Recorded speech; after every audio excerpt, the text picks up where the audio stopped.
tardes. Estamos aquí con el señor Zarco Medina Hinojosa. Él es periodista y escritor interesado en temas urbanos y costumbristas, también acerca de la música como expresión de la profundidad humana y las relaciones humanas como el eje de la existencia de la sociedad.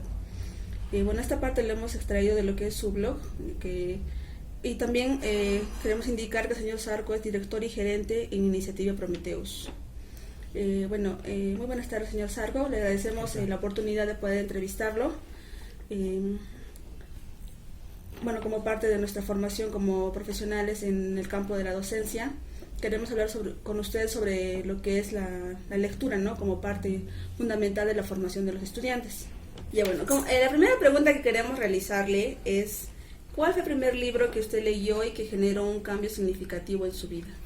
Bueno, ¿qué tal? ¿Cómo están? A los 6 años yo ya aprendí a leer, gracias a que mi tío Max me enseñó, y ya para esa edad leía de corrido y fueron varios libros los que ya en ese tiempo leía.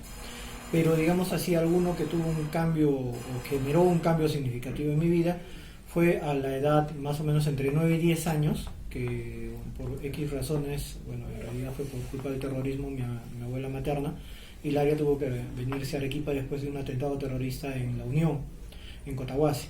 Entonces tenía una tienda, acá también la tuvo que tener, ¿no? Porque era su único medio de subsistencia para ella y también para mi familia. Entonces, como en ese tiempo no había una legislación adecuada para el trabajo infantil, entonces me pusieron a trabajar a mí en la tienda durante todo ese verano. Lo gracioso fue de que mientras otros niños estaban jugando, ¿no?, pasando su verano, yo tenía que atender la tienda, ¿no? Pero también era una responsabilidad porque mi abuelita tenía que cocinar, hacer las cosas en la casa, y yo tenía que colaborar, ¿no? Pero mi tío, que también en ese tiempo estudiaba en Lima, estaba de vacaciones acá y me dejó digamos así como para que me entretuviera, entre comillas, una edición de 100 años de soledad de Gabriel García Márquez. Bueno, tengo que decir que no entendí nada de lo que decía, digamos, porque eran palabras, eran conceptos, digamos, que todavía no dominaba, ¿no? Por mi corta edad, pero lo que sí me parecía maravilloso es que alguien pudiera escribir de esa manera, no tan libre, porque para mí las historias que contaban, que eran de realismo mágico, eran casi parecidas a las historias que me contaba mi abuelita, que me contaba mi abuelito paterno también, que todos de provincias, y que parecían lo más normal del mundo, ¿no? Y a mí me parecía genial que alguien escribiera así, ¿no? Sobre el realismo mágico, sobre fantasmas, sobre curas que levitaban, todo eso. Entonces para mí fue algo definitivo, ¿no? Después de leer el libro deduje que ahí estaba la verdadera alquimia, ¿no? Porque para mí las palabras tomaban un sentido mágico. Entonces, de ahí en adelante, para mí la literatura se transformaría en ese eje fantástico que me ayudaría a descubrir mundos, ¿no? Y también mi vocación como escritor. ¿Precisamente ese libro fue el que lo motivó a ser escritor?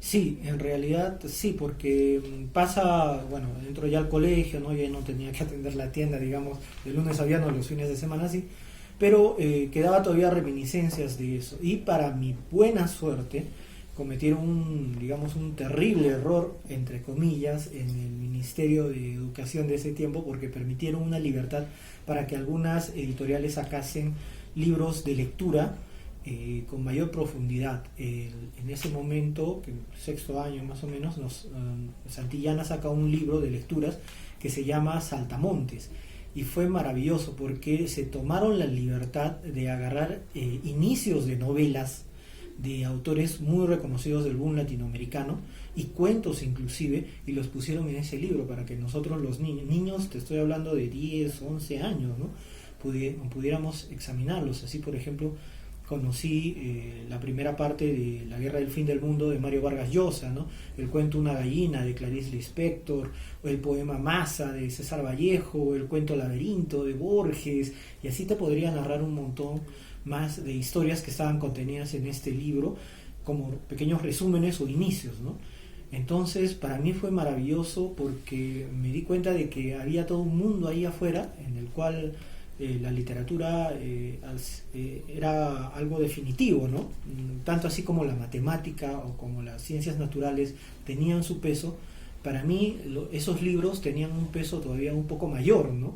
Cosa que es rara también que uno perciba en el colegio, cuando uno tiene la idea de que las matemáticas son lo principal que tiene que estudiar, o la geografía, ¿no? Y a veces las letras las deja de lado, ¿no? Y entonces, ¿a qué edad usted empezó a empezar a escribir sus primeros trabajos, primeras obras?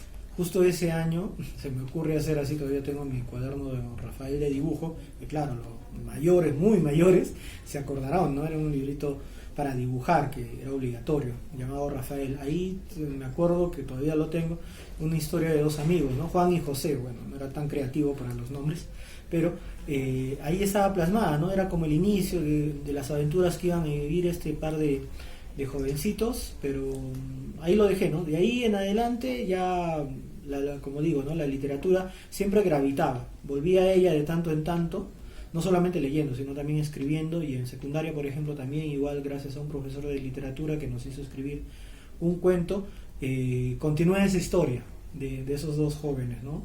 Claro que no la terminé porque en hora y media de clases no la hice, no la pude terminar, ¿no?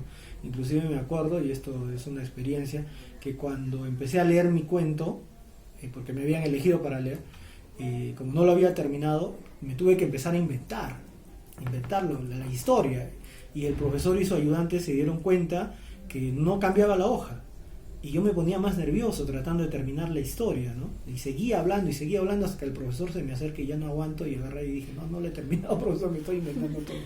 Y fue gracioso porque el profesor en realidad me puso buena nota, ¿no? Y bueno, y de ahí en adelante, ya en quinto, cuarto de secundaria, empiezo a escribir, pero poemas, ¿no? Bueno, todo joven sabe, ¿no? De que de repente un poema le agrada a una chica, ¿no? Bueno, yo empecé con la poesía para eso, pero seguí escribiendo cuentos, ¿no? Y de ahí ya en adelante, ya poco a poco, bueno, ya es larga historia, como me adentré más en el camino más profesional de la literatura y la narrativa, ¿no? Y durante su tiempo, durante todo este tiempo, ¿ha tenido usted experiencias negativas con la lectura? En realidad, no. Pero claro, porque la memoria es amable con las cosas que de repente nos han gustado, ¿no? Supongo que en determinado momento pues habré tenido problemas por de repente leer demasiado, ¿no? O gastarme la plata en libros, ¿no? Para ser sinceros, me gustaba comprar muchos libros y leer, ¿no? De segunda mano, acá en Álvarez Thomas, en otros lugares, y a veces pues me quedaba sin, en la universidad principalmente, a veces me quedaba sin el comedor, porque en ese tiempo costaba 10 soles el comedor en la UNSA, ¿no? Y a veces me quedaba sin los 10 soles porque me terminaba comprando 2, 3, 4, 5 libros, y claro, en mí había esa sensación como, cómpralos ahora porque están en ofertas, y no después, y bueno, me quedaba sin comer a veces, ¿no? Pero en realidad todo lo mínimamente malo que pudo haberme ocasionado en algún momento ha sido inmensamente retribuido por horas de buenas lecturas, de compañía, ¿no? Y principalmente descubrir la vocación de escritor, ¿no? Y en su gusto por la lectura, ¿cuál ha sido su autor favorito? Tengo varios, pero yo recomiendo, digamos, bueno, y en esa recomendación está un poco del gusto preferencial que les tengo, es obviamente a Gabriel García Márquez, ¿no? Recomiendo siempre dos de sus novelas, ¿no? El otoño del patriarca y El amor en los tiempos del cólera. Ya de por sí ya dejo por sentado que 100 años de soledad es casi inevitable leer de Gabriel García Márquez, ¿no? Después está Mario Vargas Llosa. Soy sincero, de la época de La guerra del fin del mundo para abajo, ¿no? Todos sus libros, digamos, antes de eso, me fascinan, ¿no? Me fascinan mucho. De ahí para adelante, obviamente, sigue siendo un excelente escritor, pero de repente ya no son tan de mi agrado, tengo que decirlo, ¿no? Después, Graham Greene es un escritor inglés que trabajó durante mucho tiempo en el servicio secreto de Inglaterra, y cuando ya dejó de trabajar ahí, empezó a escribir historias justamente sobre esto, sobre espías, ¿no? Pero con una cualidad bastante inusitada. Él escribía mucho de lo que mueve al ser humano para tomar algunas decisiones en tiempos políticos, ¿no? ¿Qué te digo? Era el bien y el mal, pero siempre hay grises, ¿no? Y él ha explorado mucho sobre estos grises. Dos escritoras que me encantan, Clarice Lispector, ya les comenté, ¿no? Que es una excelente cuentista brasileña, y Ángeles Maestreta, que es mexicana, que tiene unas obras así como para llorar, pues de verdad, así bien a lo mexicano, ¿no? Esos amores terribles, que ella lo tiene, ¿no? Y ya como dos más para poder terminar es José María Arguedas, por supuesto, inevitable, este cuentista y novelista peruano, no voy a decir que está de moda volver al indigenismo, ¿ya? Pero sí de que hay una revaloración, ¿no? Y en esta revaloración, no tomarlo en cuenta a José María Arguedas creo que es un pecado inclusive, ¿no?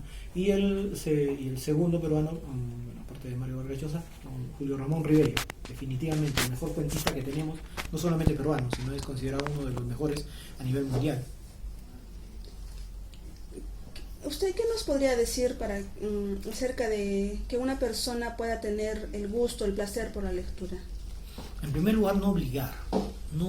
Yo sé que en el currículo escolar pues hay lecturas inevitables, ¿no? Pero ahí viene el juego del profesor de literatura, ¿no? O el que enseña, digamos, sobre la lectura, bueno, desde los primeros años, ¿no? No solamente los profesores de literatura.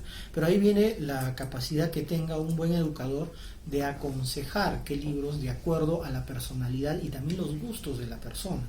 Por ejemplo, el otro día un amigo me comentaba que a su mamá le gustaba leer bastante libros, por ejemplo, de religión católica, ¿no? Muy bien, le dije, en literatura de ficción, obviamente, también hay escritores, como Wes Morris, también, ¿no? Las sandalias del pescador, también escribió El abogado del diablo, ¿no? O sea, son lecturas que se pueden acomodar a las personas. Si tienes un joven que le gusta la ciencia ficción, por supuesto, Isaac Asimov y otros más, Philip Clark y otros más que le pueden gustar, ¿no? Y ahí también yo tengo una posición distinta a varios de mis colegas escritores, y es de que si te gusta, por ejemplo, leer en Wattpad, que es una plataforma de lectura online, si te gusta, lee, no tengas vergüenza. Si te gusta otro tipo de lectura considerada menor, entre comillas, durante mucho tiempo se consideró menor a Harry Potter, se consideró menor a inclusive a J.K. Rowling, ¿no? Bueno, lo que escribió Harry Potter, o la saga Crepúsculo, es más, a autores también como el que escribió El Señor de los Anillos, Tolkien, se le considera literatura para jóvenes. A Julio Verne se le considera literatura para jóvenes y era un poco despreciada por los grandes críticos, ¿no? Eso nos habla de que si te gusta Hush Hush o no sé, u otro tipo de literatura, ¿por qué no? Si es lo que te gusta, lee, empieza con eso, ¿no? Mi hijo está leyendo el diario de Greg, por ejemplo, ¿no? Y eso de que yo tengo una biblioteca muy amplia, ¿no? Que he cultivado durante todos los años, pero a él le gusta eso. Entonces, ¿quién soy yo para imponerle de repente, no, tienes que leer a Julio Ramón Ribeiro, no, tienes que lea primero eso, que le agarre la costumbre de la lectura, y de ahí se le puede ir aconsejando, ¿no? Mira, ya que te gustó esto, vamos, hablemos de esto, ¿no? Vamos conociendo. Si te gustó Crepúsculo, la saga Crepúsculo, ¿no? De los vampiros plateados, de repente te va a gustar después Anne Rice, ¿no? Entrevista con el vampiro. Y quién sabe, después te va a gustar Drácula, ¿no? Ya el libro mayor, ¿no? Entonces, ¿cómo fomentar y promover el gusto por la lectura en los niños en las escuelas? Como te decía, no imponiendo tanto. Las lecturas, claro, que deben ser obligatorias en el sentido de que tienen que desarrollarse por el currículum, está bien. Pero lo otro es también darles oportunidad de ellos escoger sus lecturas y no discriminar, principalmente. Esto que te decía antes es importante. No se debe discriminar el tipo de lecturas que le gusta a los niños, porque tú frustras a esa edad un gusto por la lectura y arruinaste la vida de un lector, porque no le va a agarrar el gusto. Y el hábito de la lectura es eso, es un hábito que se forma paso a paso. No es que de pronto te gusta leer y se acabó, ¿no? Sino de que es constancia. Hoy en día, en tiempos en que la rapidez y la inmediatez está en lo visual, leer también es todo un desafío. Arrancarle horas al día para leer es casi imposible, ¿no? Ustedes mismos que son universitarios, ¿cuánto tiempo le dedican a la lectura? Muy poco. ¿Por qué? Porque tienen que hacer tareas, todo eso, ¿no? Pero si hay el hábito desde niños, entonces no les va a ser tan difícil. Entonces, ¿consideraría usted que el plan lector no logra fomentar el placer por la lectura en los estudiantes?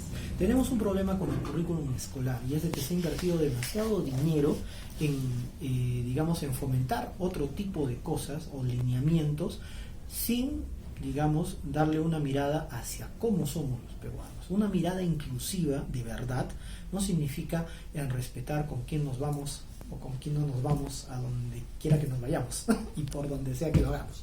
Eso no es una verdadera inclusión. La verdadera inclusión es, como decía el Taita Arguedas, matizar de nuestras costumbres, nuestro diario vivir para tener la esperanza en un buen futuro. Y eso no lo hacemos. ¿Por qué? Porque dejamos de lado escritores regionales que bien podrían aportar muchísimo en el plan lector, pero que no los tomamos en cuenta. ¿Por qué? No sé. Yo a veces les digo a las autoridades acá de Arequipa, están esperando que cada uno de nosotros gane un Nobel para recién tenernos en cuenta, y eso está mal. Somos la voz de una etapa de nuestra existencia, de nuestra historia, narrada en primera persona. Esos son los escritores regionales. Tenerlos en cuenta es perentorio, pero lamentablemente, como vuelvo a repetir, no sé qué le pasa al Estado, que está más enfocado en otro tipo de cosas, ¿no? Fomentando más el respeto hacia una minoría que de por sí ya lo tiene, sus derechos bien conseguidos, en vez de ver hacia la otra gran mayoría de personas que no recibe el verdadero respeto. Y no estoy hablando de las grandes ciudades, estoy hablando de la sierra y de la selva. En cuanto a lo que es la educación, ¿a usted cómo le hubiera gustado que sus profesores le enseñaran cuando era niño en cuanto a lo que es la lectura? Yo creo de que fui un privilegiado en ese sentido, como te digo, por un desfaz que hubo, o que ojalá volviera a ocurrir en el tema de literatura, que permitieron esta inclusión, ¿no?, de autores en un libro, ¿no?, en un solo libro que contenía un montón de autores. Y como también les volví a explicar, ¿no?, a pesar de que después estuve en un colegio, estuve primero en el San Juan Bautista, por ejemplo, un colegio parroquial, ¿no?, después estuve en el Muñoz Nájar, un colegio nacional, ¿no?, que muchas veces uno dice de que no, la educación es en el colegio nacional, pero no, yo tuve un buen profesor de literatura que me incentivó a continuar con la escritura, ¿no?, por ejemplo, ¿no? Y ya en la universidad, bueno, ahí sí ya había un desfaz, ¿no?, que no nos incentivaba mucho a leer, sino que como que ya pues la universidad ya es otra historia, ¿no?, tienes que leer más de libros académicos, ¿no? Entonces me hubiera gustado que sí, en determinado momento le den más, o sea, la misma importancia que como le daban a las matemáticas, que como le daban a las ciencias formales, también a estas actitudes blandas que tuviéramos, ¿no?, los niños, ¿no? Yo lo vivo mucho eso de cerca, por ejemplo, ahora que soy papá, ¿no? A mí me gustaría más que a mi hijo, que por ejemplo no es un deportista total, ¿no? No es que no le guste, sino de que no practica mucho deporte, sino que a él le gustan más las artes, pues en el colegio también lo ayudarán un poco más, ¿no?, en ese sentido, a descubrir un poco más esas particularidades que tiene, ¿no? Eso sí me gustaría, y me hubiera gustado también que en mi época se hubiera dado un poco más de valor a todo tipo de literatura. Ojo, porque hasta en la misma literatura hay discriminación. Sabemos que usted trabaja con la editorial Aleteia. ¿Nos podría usted comentar su experiencia hasta el momento? Es muy positiva, porque esto también estamos enfrentando un problema ahora, porque se va a acabar el tiempo de concesión en la ley del libro donde se les eximía de pagar impuestos. Esto, aunque muchos reniegan que no, en los últimos años ha hecho que las editoriales independientes sean más formales.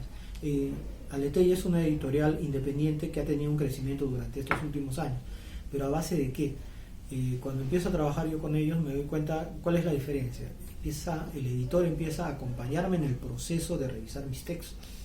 No porque yo escriba desde hace muchos años, se supone que ya soy un erudito en el tema, ¿no? Y eso uno lo ve en el trabajo del editor, porque las cosas que a ti se te escapan, el editor lo ve. El conjunto de tu libro tiene que contar toda una historia, ¿no? Toda una historia, pero esta tiene que ser accesible al lector, ¿no?, que te diriges. El editor te da esas pinceladas, te ayuda, ¿no? Sin ese camino o ese apoyo editorial, yo creo que mi último libro, ¿no?, el de Keiko y los Deseos Imposibles, no hubiera salido tan... O sea, estoy muy orgulloso del libro porque ha salido muy pulido, pero eso no se va a lograr si es que se sigue atacando al libro como tal. No solamente las grandes empresas editoriales pueden tener concesiones.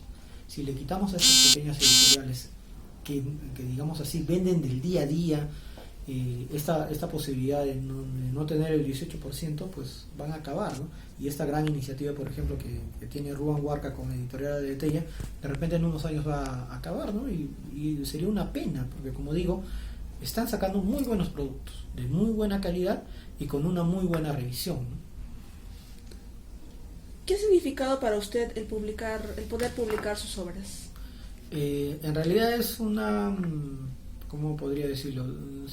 Es un sueño, efectivamente cumplido, pero también es el consolidar un camino, ¿no? Porque queramos o no, a pesar de que durante mucho tiempo se creyó que el libro en papel iba a desaparecer, ¿no? Vemos que no es así y tiene para rato. El hecho de publicar en papel ya es un hito, ¿no? Es un hito como escritor, ¿no? Yo estoy muy contento de haberlo logrado y ahora más, ¿no? Después de haber sacado ya con una editorial, digamos, formal. ¿Por qué? Porque considero de que es un camino que tiene que seguir una persona si se quiere meter en este lío que es la literatura formal, ¿no? No puede andarse saltando caminos, ¿no? Creo que hay que hacerlo poco a poco, ¿no? Para que salga un buen producto, ¿no? Y también para que sea recordado. ¿Cuál es el interés de un escritor? Yo creo que es la trascendencia, ¿no? En el tiempo de Julio Verne, pues había muchos escritores, pero ¿quién trascendió? Como les contaba hace rato, ¿no? Su literatura era considerada menor, para chiquillos, ¿no? En ese tiempo hasta se llamaba la atención a los chicos que leían, era increíble, ¿no? Ahora que están metidos ustedes en el celular, les llamamos la atención a ustedes, y en ese tiempo se les llamaba la atención a los jóvenes por andar metidos leyendo los libros de Julio Verne. Pero ¿quién trascendió en el tiempo? Él, Edgar Allan Poe, Lovecraft y otros más, ¿no? De nuestro tiempo contemporáneo. ¿Quiénes van a trascender? Posiblemente Mario Vargas Llosa, ¿no? Y otros más. Pero, por ejemplo, José María Arguedas, que en vida no disfrutó de mucho, digamos así, porque tampoco se le reconoció tanto, ¿no? Tenemos una deuda inmensa con él, pero ha trascendido a nuestro tiempo. ¿Por qué? Por la pureza de sus escritos, ¿no? Por esa trascendencia. ¿Y cómo se logra eso? Puliendo, trabajando, esforzándose, no creyendo que esto te va a dar plata, ¿no? Porque definitivamente, me van a disculpar, pero hoy en día ser escritor, a menos de que seas por una J. Rowling u otra, te saques la lotería, ¿no? Que te publique Planeta en el extranjero, pues no vas a ganar tanto dinero, ¿no? Pero sí da satisfacción, ¿no? La satisfacción de que una persona te pueda decir, oye, este relato me conmovió, este relato me hizo enojar, este relato, oye, cómo odio a este personaje, qué malo que es, ¿no? ¿Cómo lo pudiste hacer tan malo? O ¿por qué murió este otro personaje? Me caía tan bien, ¿no? Si tú logras eso en el lector, yo creo que eso ya es suficiente satisfacción para un escritor.